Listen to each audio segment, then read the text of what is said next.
Who's Carlos Mendoza going to go with as his starting five once Mets opening day hits? He has three guys fighting for two spots left in the rotation.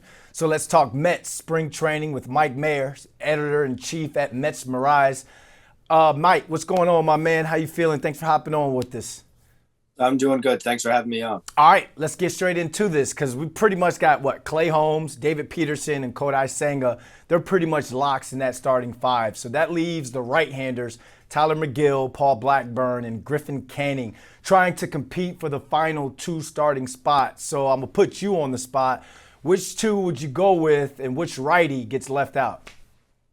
Well, I think we're going to see a little bit more today because Canning and Blackburn are both pitching today. But if I had to choose right now, I would go with McGill and Canning in the rotation and Blackburn out of the bullpen. And it feels like that's how the Mets are leaning too.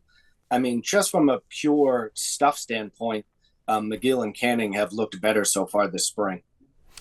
Well, you mentioned Blackburn possibly coming out of the bullpen. Our Mike Puma for the New York Post, our Mets beat writer, he kind of reported that that's where the Mets, they've kind of tossed around that idea. Blackburn's only pitched 9 innings across 4 career bullpen appearances. So do you think this is a good idea or no?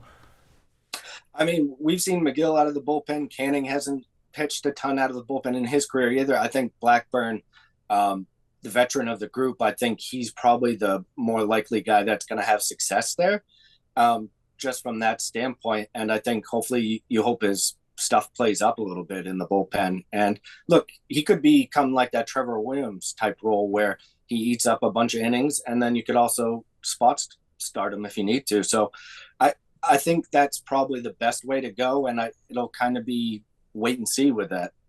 All right, but there's a lot of question marks with that. So do you think, when it comes to the pitching, so do you think that there could be a little bit too much pressure too early in the season on Juan Soto and the rest of the offense to carry this team at the start of the season until Sean Manaea and Frankie Montas get healthy?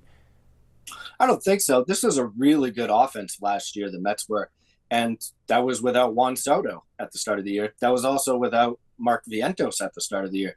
Have to remember that he didn't get pushed into the lineup every day until mid-May. So you now have a full year of Mark Vientos. You have Juan Soto there. So that really takes the pressure off a guy like Francisco Lindor, who has struggled to start the year a little bit the last couple of years. So I think the Mets offense is primed to be good throughout the entire season. I mean, it's a strong 1 through 6. And then when Francisco Alvarez comes back, it gets even stronger. And they even have Jose Siri, who has some power.